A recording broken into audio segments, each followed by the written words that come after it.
آپ تھوڑا سا شروع میں جب جاتے ہیں تو انیشیل کچھ تھوڑی بہت لرننگ آپ کی ہو جاتی ہے، تو بیسکس آ جاتی ہیں، تو سلام دعا کر لیتے ہیں، اس کے بعد کچھ اشاروں میں کام چلا لیتے ہیں، کچھ وہاں پہ کہیں پہ جاتے ہیں تو کوئی نہ کوئی بندہ ہوتا ہے جس کو کچھ شدھ بدھ ہوتی ہے انگلش کی، تو کسی نہ کسی طرح سے گزارا ہو جاتا ہے۔ ٹھیکیداروں کا ایک سسٹم شروع ہو گیا پاکستان میں بھی، پہلے پاکستان میں آپ کو کہیں نظر نہیں آتے ہوں گے، لیکن ابھی ایک بھرمار ہے پورے پاکستان میں۔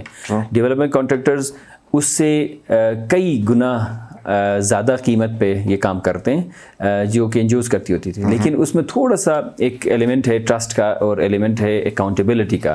اگر آپ ایکیڈین کے ایک پروجیکٹ کو کمپیئر کرتے ہیں گورنمنٹ کے کسی پروجیکٹ کے ساتھ، تو ایکیڈین کا پروجیکٹ جو ہے نا وہ 1/4 آف کاسٹ میں آپ کو وہ اسی طرح کا پروجیکٹ بنا کے دیتا ہے جو گورنمنٹ آپ کو ایک اسکیم بنا کے دیتی ہے۔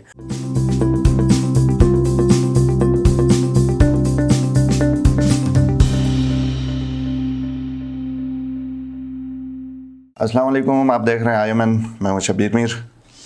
ناظرین، پروگرام روبرو میں میرے مہمان عزیز اللہ بیگ، گلگت بلتستان سے تعلق ہے، لیکن آج کل کرغزستان میں بشکیک کے مقام پر جاب کرتے ہیں۔ تقریباً 2 دہائیوں سے نان گورنمنٹ آرگنائزیشن کے ساتھ مختلف، جس میں ایکیڈین بھی شامل ہے، کام کا تجربہ ہے۔ بشکیک میں آج کل کیا جاب کرتے ہیں، پاکستان سے کرغزستان کس حد تک مختلف ہے، اور کام کی نوعیت میں کیا فرق ہے، بہت ساری چیزیں بات کریں گے۔ عزیز صاحب، بہت شکریہ آپ کی تشریف آوری کا۔ کیسے دن گزر رہے ہیں سب سے پہلے بشکیک میں، کرغزستان میں؟ سب سے پہلے تو میں آپ کا میر صاحب اور IMN کی پوری ٹیم کا شکر گزار ہوں کہ آپ نے مجھے یہاں پہ آنے کا موقع دیا آج، اور اپنے خیالات کے اظہار کا موقع دیے۔ انفیکٹ میں آج اس موقع کو ضائع نہیں کروں گا۔ میں آپ کے IMN کا ایک تو سبسکرائبر ہوں ہی، لیکن بہت زیادہ فالو کرتا ہوں۔ جس طرح سے آپ لوگوں کو آگے لے کے آتے ہیں، جس طرح سے انٹروڈیوس کرواتے ہیں، اٹس ریئلی انکریجنگ۔ اور اس کے علاوہ ایک بڑا کام جو آپ کر رہے ہیں وہ نالج ایک بیس بنا رہے ہیں، جو کہ آنے والے نسلوں کے لیے بھی کام آئے گا، اور ایگزسٹنگ جو ہماری جنریشن ہے اس کے لیے بڑا کام آئے گا۔ تو یہ ایک جسٹ میں نے کہا کہ موقع ملا تو میں آپ کو بتا دوں۔ خیر، بشکیک اور اسلام آباد سے بشکیک کا سفر جو ہے وہ الحمدللہ اٹس اے پلیزنٹ جرنی، اور بشکیک بہت پرسکون اور ایک خوبصورت شہر ہے، اور نہ صرف شہر خوبصورت ہے، لوگ بڑے اچھے اور پیسفل لوگ ہیں، بڑے کوآپریٹیو لوگ ہیں۔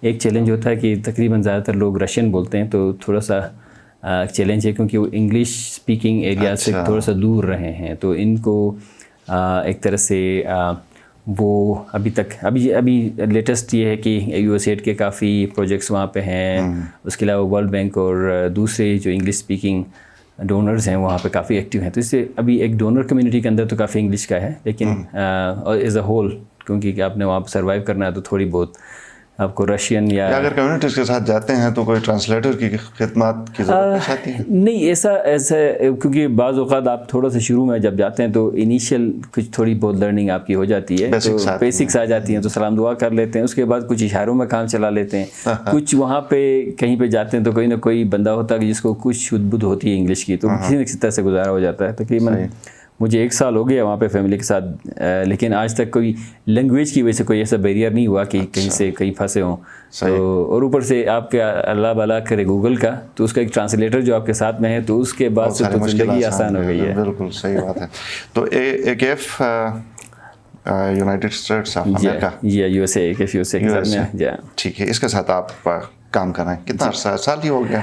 ابھی مجھے AKF USA جوائن کیا 2 سال ہوئے۔ اس سے پہلے میں پاکستان میں یہیں پہ تھا، تو اس سے پہلے بھی ایکیڈین کے ساتھ میں کافی عرصہ کام کرتا رہا ہوں، لیکن اس سے پہلے میں USAID کے ایک پروجیکٹ کے ساتھ ایز ڈائریکٹر کام کر رہا تھا، تو یہاں سے پھر ایک ملٹی کنٹری اپورچونیٹی تھی۔ تو میں لینگویج بیریئر کے علاوہ، جیسے آپ نے کہا ویسے کہ بڑا سموتھلی وہاں پہ کام بھی ہو سکتا ہے، انوائرمنٹ بھی ہے، تو پاکستان کے ساتھ تو کوئی کمپیریزن میرے خیال میں بنتا ہے؟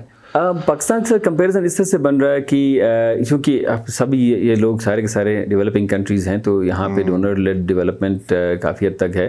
وہاں پہ بھی یہی چیلنج ہے کہ آپ کے ڈونر کی پریفرنسز جو ہے نا ہمیشہ اولین ہوتی ہیں، کیونکہ ڈونر خیر بعض جگہوں میں تو ڈونر کہ اپنے ہڈن پریفرنسز بھی ہوتی ہیں, لیکن بعض جگہوں میں ڈونر اپنا جو بھی پروگرام لے کے آتا ہے وہ ریسرچ بیسڈ ہوتا ہے اور ریجنز پہ ہوتا ہے. جب یہ سینٹرل ایشیا کا جو پورا ریجن ہے اس میں تقریباً کوئی 5-6 ملک ایسے ہیں جہاں پہ ڈونر پروجیکٹس ایکٹیولی چل رہی ہیں, تو ان کی وجہ سے وہاں پہ کافی حد تک آج کل بہتری کی طرف جا رہا ہے, کیونکہ جب یہ اسٹیٹس الگ ہوئے تھے USSR سے تو اس وقت ان کی حالت بہت زیادہ خراب تھی, اسپیشلی جو پاکستان اور افغانستان کے ساتھ لگے جو کنٹریز ہیں, تاجکستان ہو گیا, کرغزستان ہو گیا, ان میں کافی حد تک غربت تھی.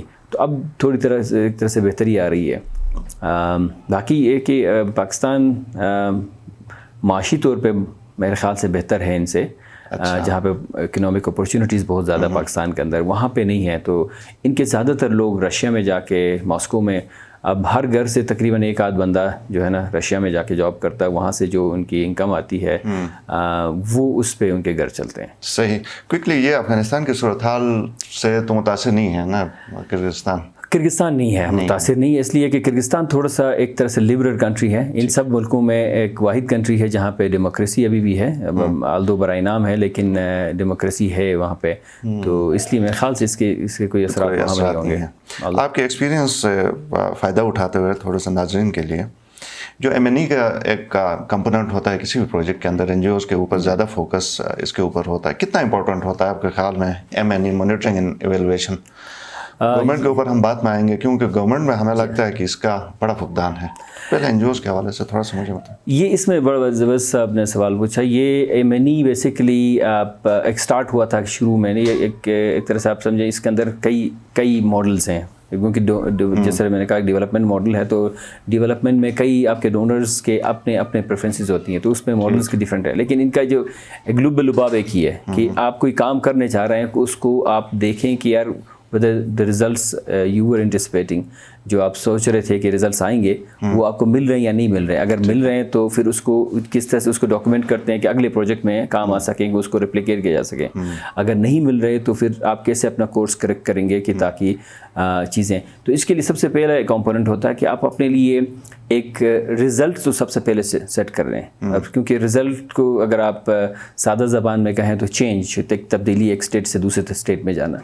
تو اس میں سب سے پہلا کام ہوتا ہے کہ آپ اپنے لیے رزلٹ طے کرتے ہیں, اور رزلٹ بیس ہوتا ہے آپ کے کسی پرابلم کو لے کے, کیونکہ کوئی بھی پروجیکٹ سٹارٹ کرتے ہیں تو آپ ایک پرابلم کو لے کے, ایک ایشو ہے اس کو حل کرنے کے لیے, تو اس ایشو کے ایک طرح سے ہے اور نہیں ہے, میں یہ ایک سمپل اگر ڈیفینیشن اگر آپ دیکھیں تو اس کو رزلٹ کہتے ہیں. اب اس کے لیے کئی آپ کے لیولز ہیں. اب یہ کئی اور جو ہمارے ایریاز ہیں ان کی طرح یہ بھی ایک طرح سے ایمرج ہوتا جا رہا ہے. یہ سٹارٹ ہوا تھا M&E سے, جس کو مانیٹرنگ اینڈ ایویلویشن کہتے ہیں. اس کے بعد MER بیچ میں ریسرچ آ گیا, ساتھ میں شامل ہو گیا. پھر MERL کا جو علاقہ ہے وہ لرننگ کے لیے ہے, تو MERL بن گیا. اب لیٹسٹ جو ہے اس کے اندر ایڈیشن ہے A کا, MERLA, مطلب آخری A جو ہے وہ اڈیپٹیشن ہے.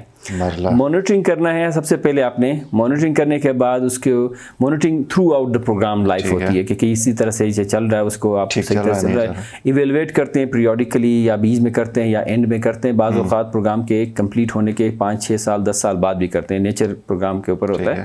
اس کے بعد آپ کی جو لرننگ ہے وہ بھی ساتھ ساتھ چلتا جاتا ہے, کہ لرننگ آپ کے بیچ میں سے سکسیس سٹوریز آپ نکالتے ہیں کہ کسی طرح سے آپ کی کوئی اچھا کام ہوا ہے تو اس کو کہیں اور ریپلیکیٹ کرنا چاہیں تو لرننگ کا. اب اڈیپٹیشن جو ہے یہ لازمی ہے, کیونکہ لرننگ کو رکھ کے صرف آپ کسی الماری میں یا کمپیوٹر کے کسی ہارڈ ڈرائیو میں لرننگ کو رکھنا تو کوئی تک نہیں بنتا کہ اس کو وہاں رکھ کے اس کو اڈیپٹ کیسے کرتے ہیں. اس کی وجہ سے جیسے اگر آپ کی لرننگ ہوئی کہ آپ پروگرام آپ کا ٹھیک نہیں جا رہا تو اس کو کیسے اپنے آپ پروگرام کو اڈاپٹ کریں گے. تو یہ ایک لیٹسٹ اس کے اندر ایڈیشن ہے. تو یہ اس کے بغیر میرے خیال سے کسی بھی پروگرام کو چلانا ایسا ہی ہے کہ جیسے آپ پیسے خرچ کر رہے ہیں. مطلب انشور کرنا کہ 5 سال کا 4 سال کا جتنے بھی ٹائم پیریڈ کا پروجیکٹ ہو وہ جو گولز ہوتے ہیں جو آبجیکٹیو ہوتا ہے پوری طرح اچیو ہوں. تو اگر ہم گورنمنٹ کی طرف آتے ہیں اس کو اسی لینس سے دیکھیں تو کیا آپ کے علم میں ہے کہ گورنمنٹ کے جو پروجیکٹس ہیں یا اوور آل جو ہمارا سسٹم ہے اس کے اوپر مانیٹرنگ ایویلویشن ریسرچ ایڈیپٹیشن اس میں سب سے ہماری ایک طرح سے شاید بدقسمتی دیکھیں، اس میں گورنمنٹ کے اندر اس پہ زیادہ توجہ نہیں دیتے ہیں. آپ نے کبھی نہیں دیکھا ہوگا کہ کسی گورنمنٹ کے جو سیٹ پوزیشنز ہیں اس میں کسی ایم این ای آفیسر یا ایم این ای کے آپ کے پاس یہاں پہ سیکشن آفیسرز ہوتے ہیں کئی طرح سے، ان کے ٹی او آرز کے اندر آلدو میرے خیال سے یہ شامل ہوگا کہ وہ they are supposed to monitor projects as well, لیکن ایز سچ ان کے ایک طرح سے رسپانسبلٹیز میں نہیں ہے کہ آپ نے انڈیکیٹر سیٹ کرنا اپنے لیے. پی سی 1 کے اندر آپ دیکھیں اس کے اندر آپ کے انڈیکیٹرز ہوتے ہیں، لیکن کس طرح سے ان کو مانیٹر کرنا ہے اس پہ اتنا زیادہ فوکس نہیں ہے، اس کے لیے کوئی اسپیسیفک بجٹ نہیں ہے.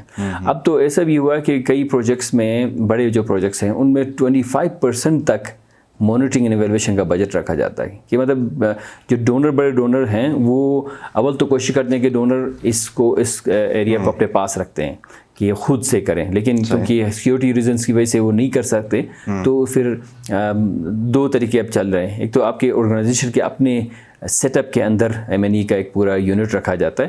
دوسرا اس کے اندر ابھی آج کل یہ کیا کہ تھرڈ پارٹی، کیونکہ بالکل اس کو ان بائسڈ رکھنے کے لیے اور اس کی ایک طرح سے سینٹیسٹی کو برقرار رکھنے کے لیے تھرڈ پارٹی کو مانیٹرنگ کا کام دیتے ہیں کہ آپ اس پروجیکٹ کو آپ مانیٹر کریں کہ یہ ادھر جو کام جس کام کے لیے ہم نے ان کو پیسے دیے تھے وہ کر رہے ہیں یا نہیں کر رہے. تو اس میں گورنمنٹ کا جو ہے اس میں بہت کام ہو سکتا ہے. پی ٹی آئی گورنمنٹ کا جب سٹارٹ ہوئی تھی تو یہاں پہ اس سے پہلے میرے علم میں ہے کہ انہوں نے ایک جس طرح کے کئی سیگمنٹس ہیں کام کر رہی ہیں. ایک سیگمنٹ انہوں نے گڈ گورننس کے لیے رکھا تھا. تو گڈ گورننس کا جو سیگمنٹ تھا اس کے آبجیکٹیوز کے اندر یہ شامل تھی. انفیکٹ مجھے بھی آفر ہوا تھا پروونشل جی بی کے لیے، لیکن چونکہ میں آؤٹ آف کنٹری جا رہا تھا تو اس لیے میں یہ نہیں کر سکا. آلدو میری بڑی خواہش تھی کہ میں اس طرح کا کام اپنا کنٹریبیوٹ کر سکوں، لیکن شاید پھر کبھی موقع ملے تو انشاءاللہ.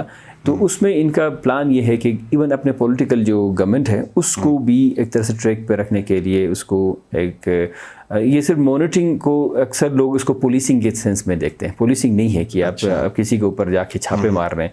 مانیٹرنگ بیسکلی آپ نے پروجیکٹ کو ٹریک کے اوپر رکھنا ہے، تو اس کے لیے مانیٹرنگ بہت زیادہ ضروری ہے. ٹھیک ہے. ہم نے ماضی میں دیکھا کہ گلگت بلتستان میں این جی اوز کی کافی بڑی تعداد ہوا کرتی تھی. جی، کیا وجہ ہے کہ یہ گریجولی، کیا پاکستان کو اب ضرورت نہیں ہے این جی اوز کی؟ ہم اتنی ترقی کر گئے ہیں یا ڈونرز کی پرائیورٹی چینج ہو گئی ہے؟ نہیں، اس میں دو چیزیں ہیں. پاکستان لیول پہ صرف جی بی کیا نہیں ہے، پورے پاکستان لیول پہ ایک المیہ سمجھیں اس کو، یا آئی ڈونٹ نو کسی وجہ سے شاید وہ این جی اوز پہ ٹرسٹ تھوڑا سا کم ہو گیا تھا.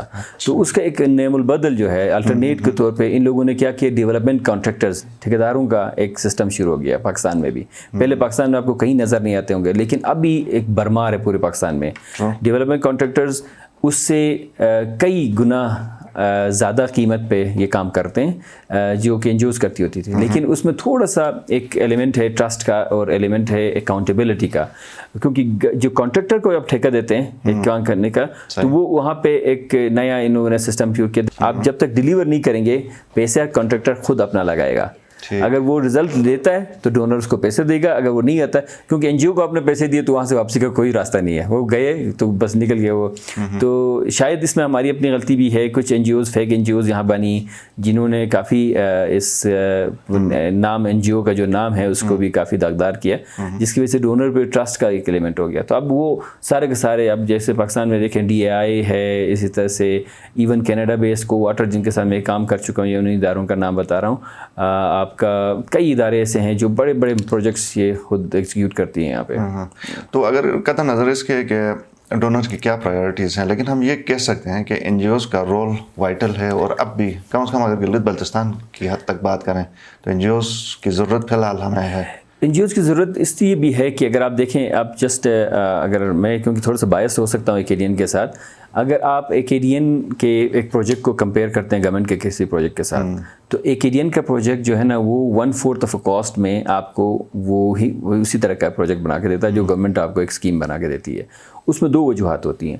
ایک وجہ یہ ہوتی ہے کہ گورنمنٹ کمیونٹی جو ہے نا گورنمنٹ کو ایک طرح سے سیریس نہیں لیتی. وہ کہتے ہیں ان کا تو کام ہے، ان کو کرنا ہے، اس میں ہمارا کوئی رول نہیں بنتا ہے، ہم یہ گورنمنٹ کا کام ہی ہے. جبکہ این جی او والے میں وہ خود شامل ہو جاتا ہے، اپنا پسینہ شامل کر دیتے ہیں. ایک پروجیکٹ جب کمپلیٹ ہونے جا رہا ہوتا ہے تو اس کے بعد پھر اس کی پروٹیکشن کے لیے بھی کھڑے ہو جاتے ہیں کہ یہ ہم نے خود بنایا. اچھا، تو یہ ابھی ایک انتہائی خوشائن بات جو ہے وہ یہ ہے کہ